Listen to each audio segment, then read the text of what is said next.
ሓዳር የኽብር ፍትሕ የነውር ግጥሚ ብዶክተር ተስፋይ ገብረ መድህን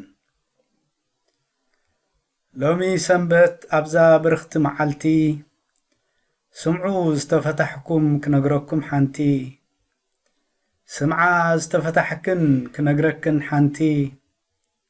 ስምዑ ዘይፈታሕኩም ክነግረኩም ሓንቲ ስምዓ ዘይፈታሕክን ክነግረክን ሓንቲ ብዛዕባ ቃል ኪዳን ሰብኣይ ምስ ሰበይቲ ማሕበራዊ ክብረ ጸጋ ዘይበርስ ሃብቲ መንፈሳዊ ህያብ ናይ ህይወት መብራህቲ ናይ ዘለዓለም ርስቲ ዘይፈርስ ሓወልቲ ኣብ ደቂ ሰባት ጸንሐ ገና ካብ ጥንቲ ባህሊ ናይ ዓድና ጸንሐ ዝተለምደ ሸውዓተ ሳዕ ዕልል ይበሃል ወዲ ምስ ተወልደ ወይ ክኸውን ሰብኣይ ወይ ክኸውን ዕደ ተመስኪሩ ይረአ ኣሎ ኣብ ሓደ ሓደ ኣብ ገለ ኣንስቲ እውን ኣሎ ዝተጋህደ ኣብ ክልቲኡ ጾታ ኣሎ ሱር ዝሰደደ ሰበይቲ ትሕንግድ ሰብኣይ ምስ ሰወደ ዕድመ ምስ ኣእምሮ ጨሪሱ ዘይተዛመደ ተግባራት ይፍጸም ፍጹም ዘይተናእደ ኣብ እርጋን ዕድሚኡ ሰብኣይ ምስ ዓበደ ከም ሽማግለ መጠን ኸቢሩ ዘይተኣበደ ኣብ ክንዲ ሓዳር ዘኽብር ስዲ ዝኸደ ሓዳሩ ኣፍሪሱ ቆልዑ ጠሊሙ ዝሓንገደ ካብዚ ዝኸፍእ እንታይ ኣሎ ዝገደደ እስቲ ሕሹኽ በልዎ ገለ እንተሰንበደ እቲ ኣባታዊ ሓላፍነት ገለ እንተወሰደ ሓዳር ክበሃል ምስክር ናይ እምነት ሓዳር ክበሃል ምልክት ናይ መንነት ሓዳር ክበሃል ምስጢር ናይ ህይወት ሓዳር ክበሃል በረኸት ናይ ምሕረት ሓዳር ክበሃል ማሕደር ናይ ስምረት ሓዳር ክበሃል መስፈር ናይ ዓወት ሓዳር ክበሃል ዋሕስ ናይ ሓድነት ሓዳር ክበሃል መፍትሕ ናይ ቅሳነት ሓዳር ክበሃል መንፈሳዊ ዕግበት ሓዳር ክበሃል መንገዲ ምድረገነት ሓዳር ክበሃል ጸዋሪት ናይ ንእስነት ሓዳር ክበሃል ዓቃቢት ንብረት ሓዳር ክበሃል ናይ ቃል ኪዳን ሕላገት ሓዳር ክበሃል ናይ ፍቕሪ ኣብነት ሓዳር ክበሃል ናይ ስድራቤት ጥምረት ሓዳር ክበሃል ናይ ወለዲ ክብረት ሓዳር ክበሃል ናይ ልቦና ብስለት ሓዳር ክበሃል ናይ ሃገር ሰረት ሓዳር ክበሃል ናይ መነባብሮ ሕመረት ሓዳር ክበሃል ናይ ቤተሰብ ሕብረት ሓዳር ክበሃል ናይ ሕብረተሰብ መሰረት ሓዳር ክበሃል ተኻሊት ወለዶ ዓሌት ሓዳር ክበሃል ተካኢት ደቂ መሬት ሓዳር ዘረግና መዛንና ንመልከት ሓዳር ንግበር ወጊድ ንበሎ እቲ ዕብደት ሓዳር ክትከል ክንምለስ ናብ ናይ ደቅና ቤት ካብ ሓዳር ዝበለጸ የለን ናይ ደቂ ሰባት ድልየት ፍትሕ ክበሃል ምልክት ናይ ክሕደት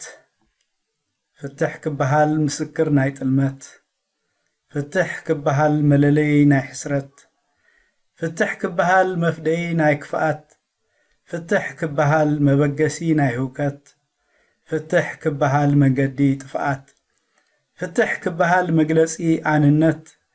ፍትሕ ክበሃል ቁጠባዊ ዕንወት ፍትሕ ክበሃል ማሕበራዊ ውርደት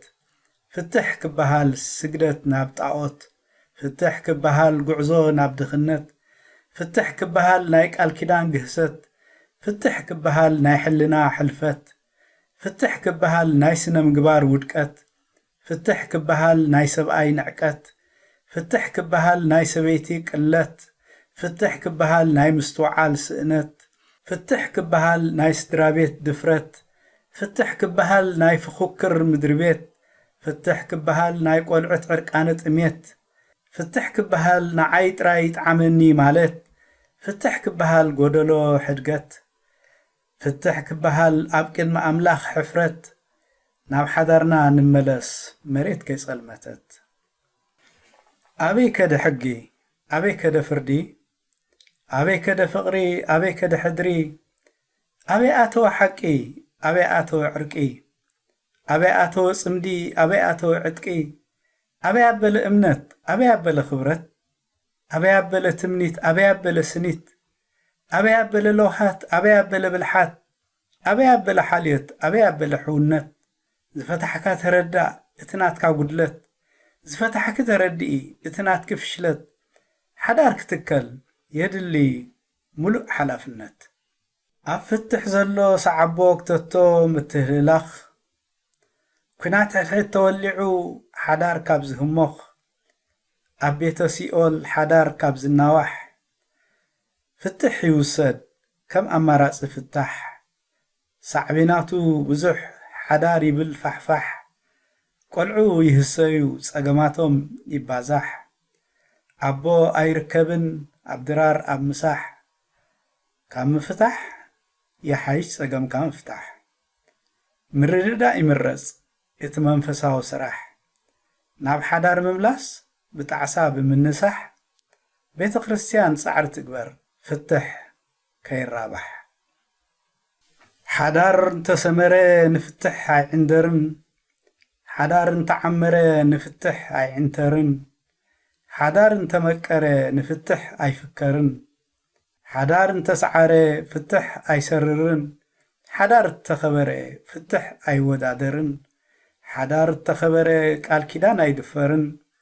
أب حدار زلنا نخبر أفتح زلنا نحسر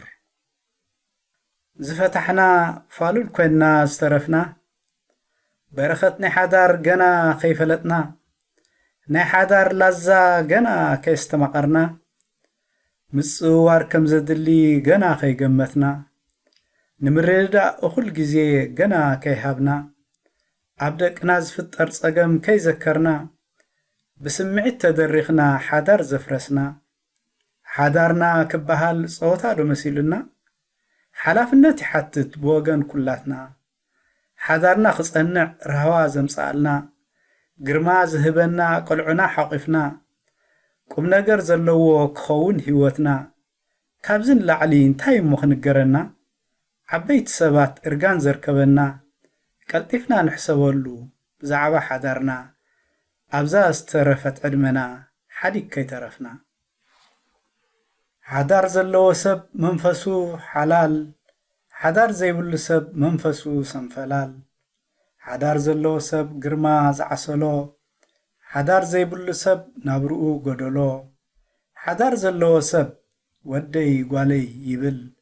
ሓዳር ዘይብሉ ሰብ እንታይ ኢሉ ይዕልል ሓዳር ዘለዎ ሰብ ኣብ ገዝኡ ይዕንገል ሓዳር ዘይብሉ ሰብ ይኸይድ ናብ ሆቴል ሓዳር ዘለዎ ሰብ ብግርምኡ ይልለ ሓዳር ዘይብሉ ሰብ ካብ ሰቡ ይፍለ ሓዳር ዘለዎ ሰብ ኣብ ቤቱ ዝዓሰለ ሓዳር ዘይብሉ ሰብ ፈቐድኡ ይእለ ሓዳር ዘለዎ ሰብ ይነብር ተኣቢዱ ሓዳር ዘይብሉ ሰብ ይነብር ተዓኒዱ ሓዳር ዘለዎ ሰብ ኣድራሽኡ ፍሉጥ ሓዳር ዘይብሉ ሰብ ኣድራሽኡ ልውጥውጥ ሓዳር ዘለዎ ሰብ ቁም ነገር የዘንቱ ሓዳር ዘይብሉ ሰብ የጥፍእ ንዋቱ ሓዳር ዘለዎ ሰብ ወጅሁ ወዛም ሓዳር ዘይብሉ ሰብ ወጅሁ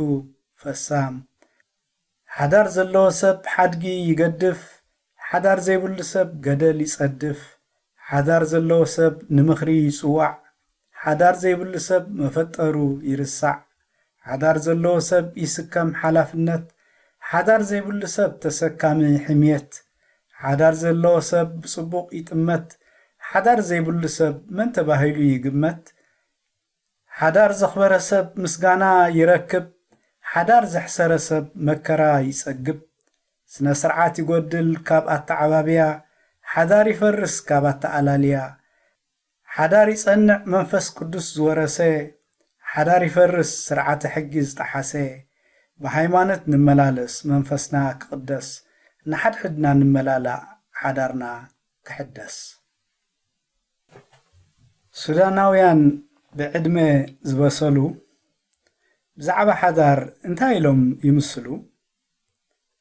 العريس عمر البلد المرأة جابت الولد ኣብ ትግርኛ ብግጥሚ መልክዕ ይትርጎም ከምዝ ተባሂሉ ልክዕ ሓዳር ሃገር ማዕበለት ሰበይቲ ውላድ ኣምፅአት ክንዲ ሰብ ዝኾንና ከም ሰብና ዝመሰልና ብወግዒ ተመርዒና ሓዳር ዝገበርና ቆልዑትና ሓቂፍና ኣማሙቕ ሓዳርና ብምርድዳእ ግርጭታትና እናፈታሕና በሰላም ክንነብር ምስ ኣሕዋትና ኣሓትና ሰናይ ህይወት ከነሕልፍ ኣምላኽ ይርዳኣና። እዚ ኩሉ ዝተባህለ እንተዘይተረዲእካ ሓቅኻ ኢኻ ክትነብር ከብሊልካ ኣምላኽ ባዕሉ ዓገብ ይበልካ። በዚ ኩሉ ዝተባህለ እንተዘይዓጊብኪ ሓቅኺ ኢኺ ክትዘርጋ ሓዳርኪ ኣምላኽ ባዕሉ ምሕረት የወርደልኪ። ብዝተረፈ ካህናት ኣቦታት ሓደራ ዝብለኩም ብዛዕባ ቃል ኪዳን ቀጻል ተዛረቡ ኣብ ስብከትኩም። ንዘክር ቃል ኣምላኽ ሰብኣይ ኣቦኡን ኣዲኡን ይሓድግ ምስ ሰበይቱ ከዓ ይጣበቕ ክልቲኦም ከዓ ሓደ ስጋ ይኾኑ። ማቴዎስ 19:5 ክብርን ምስጋናን ንልዑል ኣምላኽና ረህዋን ሰላምን ንሓላል ህዝብና ዕድመን ጥዕናን ይውረድ ኣብ ኩላህና ሓዳር ይከበር ከይድፈር ቃል ኪዳንና። ዶክተር ተስፋይ ገብረ መድህን ካብ ሕቡራት መንግስታት ኣሜሪካ ሰንበት 6 ጥቅምቲ 2024 ኣንባቢ ዮሃንስ ጸጋይ